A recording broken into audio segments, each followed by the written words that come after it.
I, 29F, discovered my fiancé, 31M, and twin sister, 29F, having an affair 3 days before our wedding, but instead of confronting them, I decided to wait until the perfect moment, right at the altar when he was supposed to say I do. The looks on their faces when I pulled out the hotel receipts and texts during my vows will stay with me forever, but now my entire family is divided, my parents won't speak to me, and everyone's calling me the villain for humiliating them publicly instead of handling it privately. AITA? Oliver and I had been together for 5 years. We met at a charity fundraiser where he outbid everyone for a coffee date with me. I was auctioned off by my workplace, not as weird as it sounds. He was charming, successful, and seemed genuinely kind. When he proposed on our 4th anniversary, I didn't hesitate to say yes. The wedding planning was stressful but exciting, and my twin sister Vanessa was thrilled to be my maid of honor. At least, that's what I thought. Looking back, there were signs. The way they'd laugh at inside jokes I wasn't part of. How Oliver would sometimes mention things about Vanessa that seemed oddly intimate. The fact that Vanessa suddenly became super invested in my relationship, always asking about our plans, our future, our sex life. But I trusted them both completely. Oliver was the love of my life, and Vanessa. Well, she was my twin. My other half. Vanessa and I had always had a complicated relationship. We're identical physically but polar opposites in personality. I'm the quiet, responsible one who followed the rules and built a steady career in marketing. She's the spontaneous, charismatic one who bounced between jobs and relationships. Our parents, especially our dad, always favored her. Vanessa just needs more support, they'd say, while expecting me to have my life together without any help. But I never imagined she'd cross this line. Never. 3 days before the wedding, Oliver was in the shower when his phone lit up with a text. I normally wouldn't look, but the preview caught my eye. Can't wait to feel you inside me again. These stolen moments aren't enough anymore. It was from B, just the initial. My stomach dropped as I picked up his phone. No password needed, that's how much he trusted me, or how careless he'd become. The text went back months. Explicit messages, declarations of love, complaints about me. Ellie's so boring in bed compared to you, one read. We just need to get through this wedding, then we'll figure it out, said another. Photos. Plans. Hotel receipts. Their digital footprint was extensive. I sat there, phone in hand, as the shower shut off. I quickly put it down and walked out of the bedroom, my mind racing. I needed to think, to plan. The rage building inside me was unlike anything I'd ever felt. It was cold, calculated, and focused. Hey, babe, did you see my phone? Oliver called out, wrapped in just a towel, water droplets still clinging to his shoulders. On the nightstand, I replied, amazed at how normal my voice sounded when everything inside me was screaming. That night, I went through his laptop while he slept. I found emails to Vanessa, secret accounts they shared, even a folder of videos I couldn't bring myself to watch. I forwarded everything to myself, took screenshots, and gathered all the evidence. Then I called Nadine, my best friend since college and the only person I knew I could trust completely. I'll kill him, was her immediate response when I showed her everything the next day. No, I said, surprising myself with my calmness. I have a better idea. The wedding preparations continued. I smiled through the rehearsal dinner as Vanessa gave a tearful speech about how happy she was for us. I nodded as Oliver talked about our honeymoon plans. I hugged relatives who had flown in from across the country. No one suspected a thing. The morning of my wedding day, I got ready with my bridesmaids. Vanessa fussed over my dress, fixed my hair, and even teared up when I was fully dressed. You look beautiful, sis, she said, hugging me. Oliver is so lucky. You think so? I asked, searching her eyes for any sign of guilt. There was none. The ceremony began exactly as planned. Our parents walked me down the aisle, and I caught Oliver wiping away what I once would have believed were tears of joy. The officiant went through the motions, and then it was time for our vows. Oliver went first, promising to love and cherish me forever. His voice cracked with emotion, and several guests audibly sighed. Then it was my turn. I pulled out the paper with my vows and cleared my throat. Oliver, I began, I've been thinking about what to say to you today. About the promises I wanted to make. But then I realized that you and Vanessa have already made promises to each other behind my back. The crowd went silent. Oliver's face strained of color. Vanessa, standing just behind me, made a small, choked sound. So instead of vows, I have receipts. I held up the printed evidence. Hotel receipts, specifically. From the Westlake Hotel on March 12th. And April 3rd. And May 22nd. I turned to face the guests. While Oliver and I were planning our wedding, he was planning rendezvous with my sister. Gasps and murmurs spread through the church. Oliver reached for the papers, but I held them away. Don't worry, I have copies. Lots of copies. I also have the texts. Would anyone like me to read them? They're quite detailed. I turned to Vanessa, whose mascara was now running down her face. Especially the ones about how you two would figure it out after the wedding. Were you planning to continue sleeping with my husband, Vanessa? Or was the plan for him to leave me for you once you'd both gotten what you wanted from me and my family? My father stood up. Ellie, that's enough. You're making a scene. A scene? I laughed, and it sounded foreign to my own ears. You're right, Dad. This is a scene. The final scene of the production called Let's All Pretend Ellie Doesn't Know Her Fiancé and twin sister are screwing behind her back. Oliver finally found his voice. Ellie, please, we can talk about this privately. Like how you two talked about me privately? No, I don't think so. I took off my engagement ring and placed it on the altar. The wedding's off. Obviously. And so is our relationship, my relationship with Vanessa, and honestly, my relationship with anyone who knew about this and chose to keep it from me. I looked at my parents, who seemed more mortified by my behavior than by what their precious Vanessa had done. I hope it was worth it, I told them all. Then I walked out, head held high, Nadine following close behind. In the car, the adrenaline wore off, and I broke down. Did you see their faces? I sobbed as Nadine drove us away from the church. I did. And you know what? They deserved it. Every single one of them who knew and said nothing. She reached over and squeezed my hand. I'm so proud of you, Elle. The aftermath was nuclear. My phone exploded with messages and calls, which I ignored. Nadine took me back to her apartment, where I changed out of my wedding dress and into sweatpants. We ordered pizza, opened a bottle of wine, and I finally allowed myself to fall apart completely. What am I going to do now? I asked her, surrounded by the ruins of the life I thought I had. The apartment is in both our names. All our friends are mutual. My job is 10 minutes from our place. You're going to survive, Nadine said firmly. First, you'll stay with me as long as you need. Second, we'll figure out the legal stuff with the apartment. Third, screw the mutual friends. If they choose him, they were never your friends. The first night was the hardest. I kept waking up thinking it was all a nightmare, only to remember it was real. By morning, I had 47 missed calls, 112 text messages, and countless social media notifications. I scrolled through just enough to see that the story had spread like wildfire. People were taking sides. Most of my family, predictably, was horrified by my inappropriate reaction rather than by the betrayal itself. My mother's text read, "We understand you're hurt, but to humiliate your sister and Oliver like that in front of everyone was selfish and immature. When you're ready to discuss this like an adult, call us." Vanessa had sent a series of increasingly desperate messages. "Ellie, I'm so sorry. Please let me explain. It wasn't what you think. We never meant to hurt you. I know I don't deserve your forgiveness, but please talk to me. Mom and Dad are worried sick about you." Oliver's messages were worse. "I made a terrible mistake. I love you, not her. Please come home so we can work this out. I'll do anything to fix this. Therapy, whatever you need. And finally, you didn't have to destroy everything we built. We could have handled this privately." That last one made me laugh bitterly. Privately, I muttered to myself. So he could control the narrative. Nadine came into the guest room with coffee. "How are you feeling?" "Like my life just exploded on live television," I replied, taking the mug gratefully. "But also, relieved? Is that weird? I feel like I've been carrying this massive weight without even knowing it, and now it's gone." "Not weird at all," she said, sitting beside me. "You've been living a lie that wasn't of your making. Now at least everything's out in the open." She was right. Despite the pain, there was something freeing about having the truth out there. No more fake smiles or pretending not to notice the strange tension. No more making excuses for Oliver's late nights or Vanessa's sudden interest in my relationship. Later that day, Nadine went with me to the apartment to get some of my things while Oliver was out. We filled her car with as much as we could: clothes, important documents, sentimental items. I left my wedding dress hanging on the back of the door with a note: "Sell it. Burn it. Give it to Vanessa. I don't care." As we drove away, I felt a chapter of my life closing. The future I had planned was gone, replaced by a terrifying blank slate. But beneath the fear and heartbreak, there was a small, defiant spark of hope. Whatever came next would be on my terms. No more compromises. No more accepting less than I deserved. That night, as Nadine and I sat on her balcony watching the sunset, she asked me the question I'd been avoiding: "Do you regret doing it that way? At the wedding?" I thought about it carefully before answering. "No," I finally said. "Maybe I should, but I don't. They weren't just cheating on me physically. They were gaslighting me, making me feel crazy for noticing things were off. They were laughing at me behind my back while planning a future together. They were stealing my dignity piece by piece." I took a sip of my wine. "So yes, I took theirs all at once. And no, I don't regret it." Nadine clinked her glass against mine. "Well, if anyone asks me if you're the asshole in this situation, my answer is a resounding no."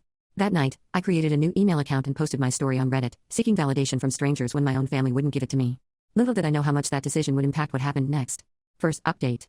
Thank you all so much for the overwhelming support and validation. I honestly didn't expect this post to blow up the way it did.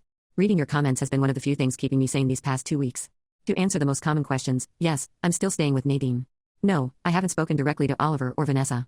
And yes, the wedding was expensive, around $35,000, and no, I don't think I'll be getting much of that money back. Things have been challenging, to say the least. I've been trying to process everything while also dealing with the practical aspects of dismantling what was supposed to be my future. Oliver moved most of his stuff out of our apartment according to Nadine, who went to check on things. Apparently, he left a letter for me, which I haven't read yet. It's sitting in Nadine's drawer like a ticking time bomb. Part of me wants to burn it without reading it, but another part needs to know what possible explanation he could have. The most hurtful development has been my family's reaction. My parents have made it abundantly clear that they think I'm the one who needs to apologize. My father called me 3 days after the wedding, the first contact from either of them, and spent 20 minutes lecturing me about appropriate behavior and family dignity. When I asked him why he wasn't having this conversation with Vanessa about her appropriate behavior and sleeping with my fiancé, he actually said, "That's between the three of you. What you did affected the entire family." I hung up on him. My mother has been sending daily texts alternating between guilt trips: "Your father's blood pressure is through the roof because of this stress," and attempts to minimize what happened. "These things are complicated, Ellie. Feelings develop. Nobody's perfect." I've stopped responding to either of them. Through mutual friends, I've learned that Vanessa moved back in with our parents after the wedding. Apparently, she's devastated and not coping well. The narrative they're pushing is that it was a mistake that just happened and that my reaction was disproportionate and cruel. A mistake that lasted 8 months, involved multiple hotel stays, and included plans for after the wedding. Right. Yesterday, I finally gathered the courage to look through the evidence again, this time with a clearer head. What I found made me physically ill. The affair didn't start with a drunken kiss or a moment of weakness, as I'd assumed. It was calculated. In the earliest messages I could find, from about 8 months ago, Oliver actually initiated things with Vanessa. "Oliver, I can't stop thinking about you since that dinner at your parents'. There's always been something between us, hasn't there? Vanessa, we can't do this to Ellie. Oliver, I know it's complicated. But don't you think we owe it to ourselves to see if these feelings are real? We can keep it between us for now." 3 days later. "Vanessa, last night was incredible. But I'm scared about where this is going. Oliver, let me worry about Ellie. She doesn't need to know anything yet. Let's just enjoy this time together." They were already planning their future together while I was picking out wedding centerpieces. "Vanessa, what if we just told her the truth? It would hurt, but at least it would be honest. Oliver, not yet. The timing's not right. Her parents have already put down deposits for the wedding. Let's wait until after. Vanessa, so we're going through with the wedding? That seems cruel. Oliver, it's complicated with our finances and the business relationship with her dad. Trust me, it's better this way. We just need to be patient. So it turns out that Oliver's growing real estate business had received significant investment from my father. Their betrayal wasn't just emotional, it was also calculated around money and connections. They were literally planning to use me and my family's resources while carrying on behind my back. I also discovered that several of our friends knew about the affair. Screenshots of group chats showed at least 3 people in our social circle discussing it. Zoe saw O and B at Riverside Cafe yesterday. They definitely weren't just having a casual lunch. Tyler, are we supposed to pretend we don't know what's happening? It's getting awkward. Zoe, not our business. Ellie would be devastated if she knew. They'll figure it out. Tyler, still feels wrong to keep hanging out with all of them like nothing's happening. Jessica, agreed, but what are we supposed to do? Tell her? No one wants to be that person.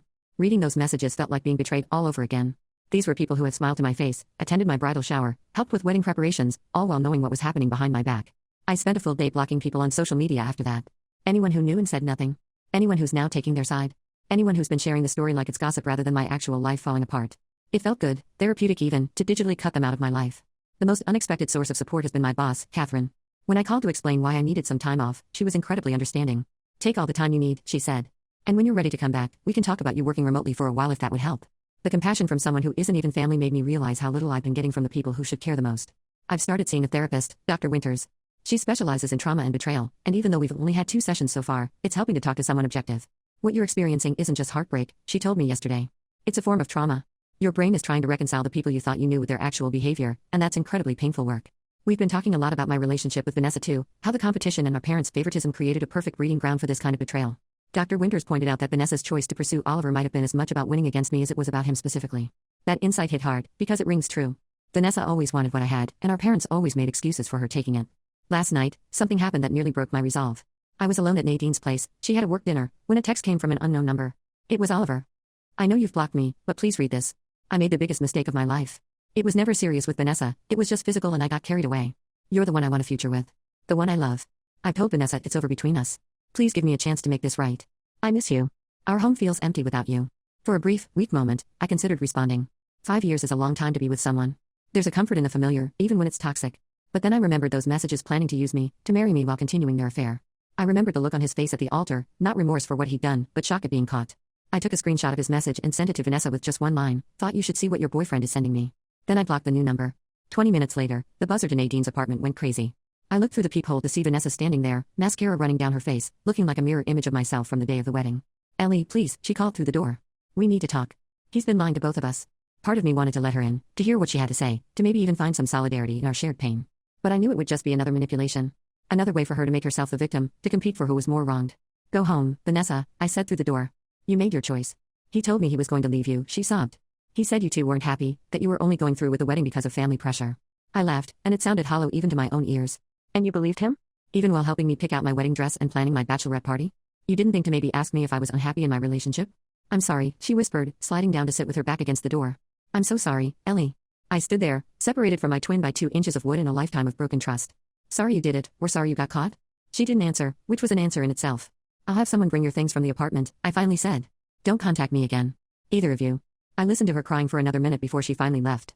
Then I sat on Nadine's couch and waited for the relief to come, for the satisfaction of having stood my ground. Instead, I just felt empty. When Nadine came home, I told her what happened. She poured us both a generous glass of wine and said, you know what? I think it's time we started planning your new life. One that doesn't have either of those idiots in it. We spent the rest of the night looking at apartment listings in different neighborhoods, talking about places I might want to travel to, and making a list of things I'd always wanted to do but had compromised on because of Oliver. By midnight, I had a tentative plan for the next few months and felt, for the first time since discovering the affair, like I might actually be okay eventually. Then this morning, my mother called. I almost didn't answer, but something made me pick up. Your sister tried to hurt herself last night, she said without preamble. My blood ran cold. What? She took some pills. Your father found her in time, thank God. She's at St. Mary's Hospital now. The doctors say she'll be fine, but she's asking for you, Ellie. I felt like I couldn't breathe. No matter what Vanessa had done, the thought of her in that much pain was unbearable. We shared a womb, a childhood, a face. Is she really okay? Physically, yes. But she's devastated. This whole situation. It's destroying our family. There it was. The guilt trip, right on schedule. The situation my sister and my fiancé created is what's destroying this family, I corrected her. Not my reaction to it. Ellie, please, my mother's voice broke. Whatever happened between them, she's still your sister. She made a terrible mistake and she's paying for it. Can't you find it in your heart to at least talk to her? I closed my eyes, trying to sort through the tangle of emotions. Anger. Fear. Residual love. Exhaustion. I'll think about it, I finally said, and hung up. And that's where I am now, Reddit. Torn between self-protection and the pull of family ties that apparently run deeper than I thought, even after everything. My head says to keep my distance, that this could be another manipulation tactic. My heart remembers sharing a bedroom with Vanessa for 18 years, how she was the only one who could make me laugh after my first heartbreak, how we once had a secret language only we understood. Dr. Winters says I don't have to decide anything right now. That it's okay to take time and protect myself first. Nadine thinks I should stay far away from all of them until I'm stronger. What would you do, AITA, if I don't go see my sister in the hospital after a suicide attempt, given everything that's happened? Second update. Thank you all so much for your comments, messages, and awards on my last update. Reading through all of your perspectives really helped me gain clarity in a situation where I felt completely lost. For those wondering what happened with my sister's hospitalization, yes, I did go see her, but with boundaries firmly in place. I asked Nadine to come with me as support, and we met with Vanessa's doctor first. He confirmed that while she had taken pills, it was what he described as a cry for help rather than a serious attempt. That didn't make it less concerning, but it did frame the situation differently. When I finally saw Vanessa, pale against the hospital sheets, looking smaller than I'd ever seen her, I felt nothing. Not satisfaction, not anger, not even pity. Just numbness. You came, she whispered, her eyes filling with tears. I came to make sure you're okay, I clarified. Not to forgive you. We talked for about 20 minutes. She cried. She apologized. She tried to explain how it started, how Oliver had pursued her aggressively, how she tried to resist but was flattered by the attention. How she'd convinced herself that if he was willing to cheat on me, our relationship must have been broken anyway. All the classic rationalizations of someone who did something terrible and got caught. I never meant for any of this to happen, she said, wiping at her tears. But you meant it every time you met him at a hotel, I replied calmly. You meant it every time you texted him. You meant it when you stood beside me at dress fittings knowing you were sleeping with my fiancé. She had no answer for that. As I was leaving, she grabbed my hand.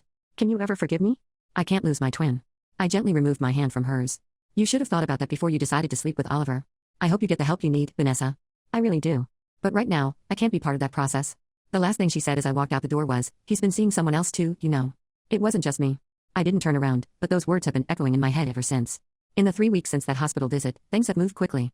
I found my own apartment in a neighborhood across town, started the process of legally separating my finances from Oliver's, and returned to work part-time.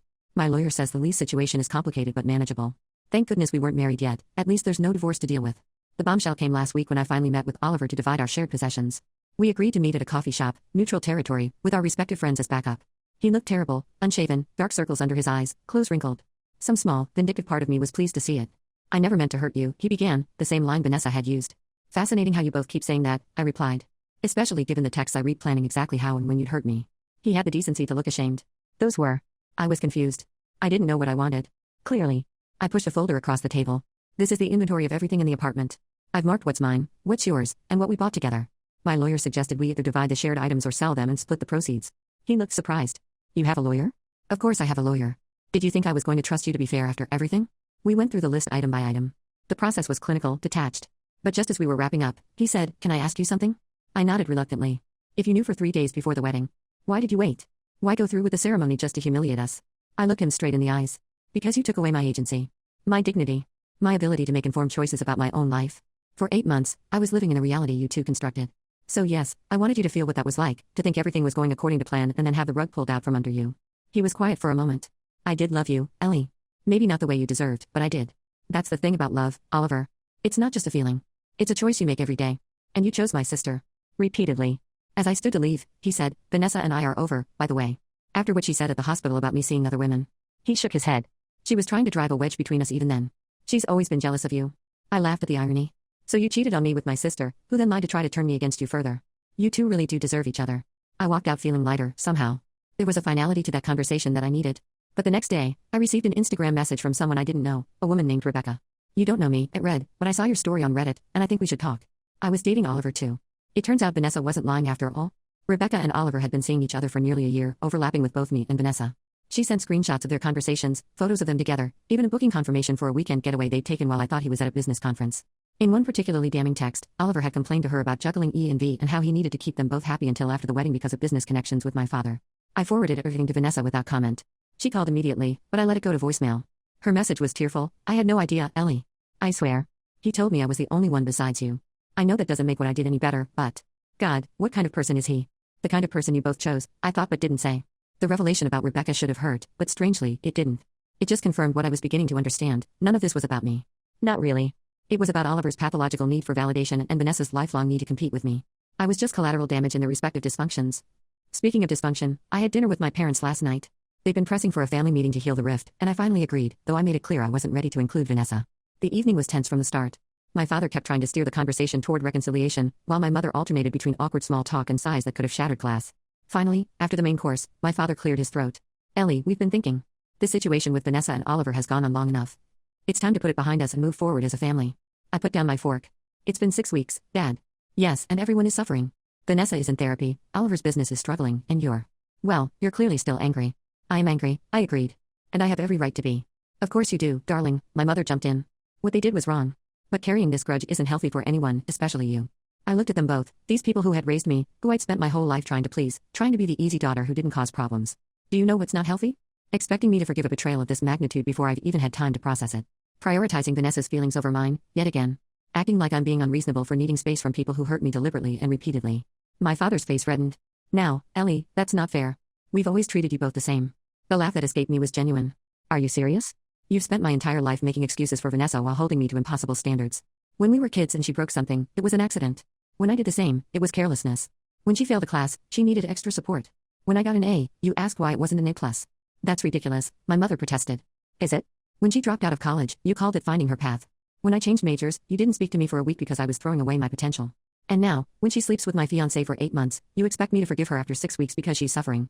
The silence that followed was deafening. My father's expression shifted from anger to something that looked almost like shame. My mother's eyes filled with tears. We never meant. She began. To show favoritism? I finished for her. Maybe not consciously. But you did. You always have. Ellie, my father said, his voice uncharacteristically subdued. I don't know what to say.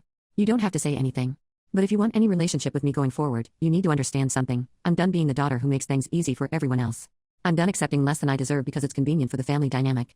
And I'm done pretending that what happened between Oliver and Vanessa is anything other than what it was, a deliberate choice to betray me, made day after day for months. I stood up, surprised by how calm I felt. I love you both. But I need time and space to heal, and I need you to respect that. As I walked to my car, my mother caught up with me. When did you become so assertive? She asked, sounding genuinely curious. I thought about it for a moment. Around the time I realized I had nothing left to lose. She nodded slowly. For what it's worth, I'm proud of you. For standing up for yourself. Even if it's uncomfortable for us to hear. It wasn't the apology I deserved, but it was something. The next day, I received the news that I'd been waiting for. My application for a transfer to my company's Seattle office had been approved. A fresh start, 3,000 miles away from the wreckage of my old life. I signed the paperwork immediately. That night, I went to a bar with Nadine to celebrate. We were a few drinks in when I noticed a man at the end of the bar watching me. Not in a creepy way, but with interest and something like admiration. He was attractive, tall, with kind eyes and a slight smile. Under normal circumstances, I might have smiled back. Instead, I turned away. You know, Nadine said, following my gaze, it's okay to enjoy male attention again someday. Not today, maybe not this year, but someday. I can't imagine trusting anyone like that again, I admitted. That's fair. But don't let Oliver take that from you too. You already lost enough because of him. She was right, as usual. I've lost my relationship, my sister, my relationship with my parents, my home, and now I'm leaving my city. But sitting there, planning my move across the country, I realized I've gained something too, a clarity about what I will and won't accept in my life. A strength I didn't know I had. Last night, as I was packing, I found the letter Oliver had left for me in our apartment, the one Nadine had put in her drawer weeks ago. I almost threw it away unread, but curiosity won out. It was pages long, full of apologies and explanations and pleas for forgiveness. The last paragraph read. I know I have no right to ask anything of you, but if there's any part of you that still loves me, please call. We built something real together, Ellie, despite my mistakes. I want to try again. I want to be the man you always thought I was. I folded the letter carefully and placed it in a box labeled past. Then I texted Vanessa. Oliver left me a letter begging for another chance. Thought you should know. I didn't block her this time, but I didn't wait for a response either. This morning, as I was having coffee on my tiny new balcony, watching the sunrise over a city that will soon no longer be my home, I realized something important. I'm going to be okay. More than okay. The woman who discovered those texts 3 days before her wedding wouldn't have recognized the woman I'm becoming, stronger, clearer, unwilling to settle. I'm still not sure if I'll ever fully forgive Vanessa or Oliver. I'm not even sure if I should. But I do know that I'm no longer defining myself by what they did to me. And maybe that's enough for now.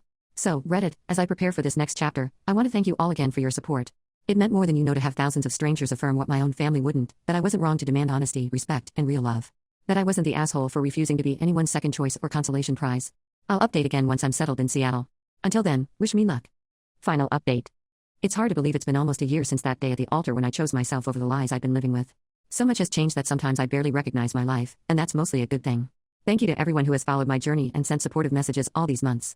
Your encouragement has meant more than I can express. Seattle has been exactly what I needed. The constant rain took some getting used to, but there's something cleansing about it, like the city itself is helping wash away my past. My job at the new office is challenging in the best way. I've been promoted twice already, partly because I've thrown myself into work with an intensity I never had before. My boss says I have fire now. I think she's right.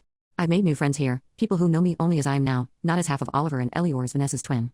There's a freedom in that anonymity, in building relationships untainted by history or family dynamics. My new apartment overlooks Puget Sound, and sometimes I sit on my balcony with coffee, watching the ferries cross the water, and marvel at how far I've come from that devastated woman in the wedding dress. But life is never a simple narrative of triumph, is it? There have been setbacks, dark days when the betrayal feels as fresh as it did that first morning. Nights when I wake up from dreams where everything is still intact, only to remember the reality all over again. My therapist, yes, I found a new one here, says that's normal. Healing isn't linear. 4 months after I moved, Oliver showed up at my office. No warning, no text, just appeared in the lobby during my lunch break as I was heading out to meet a colleague.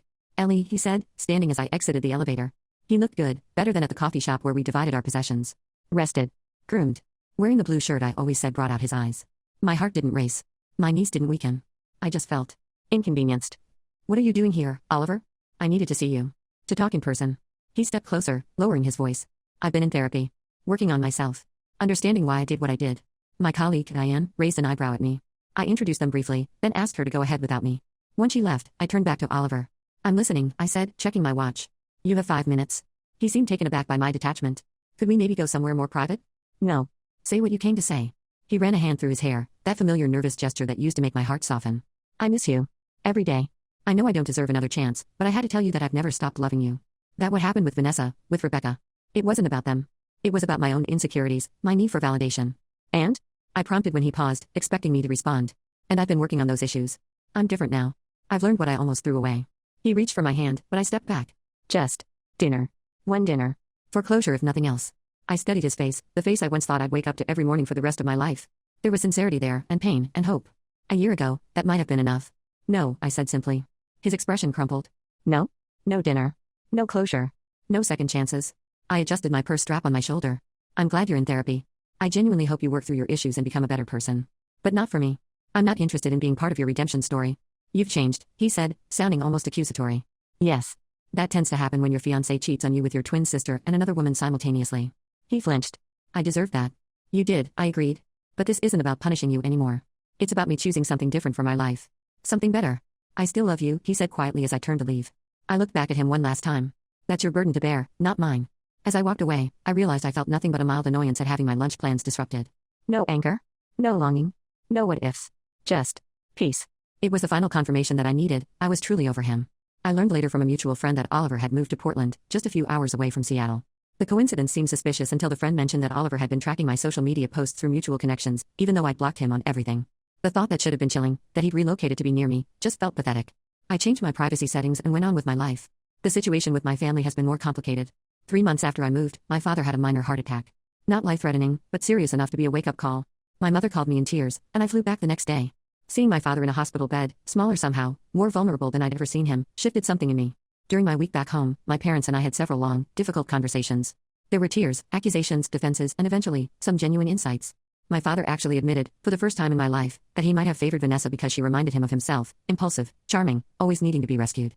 "And you reminded me of what I wish I had been," he told me from his hospital bed. "Disciplined. Focused. Self-sufficient.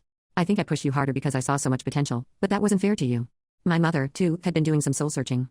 "When you left that dinner that night, I couldn't stop thinking about what you said. About making excuses for Vanessa all these years. I started looking back at how we handled things, and you were right. We failed you both in different ways. It wasn't a perfect resolution. There are still moments of tension, old patterns that emerge when we're not vigilant.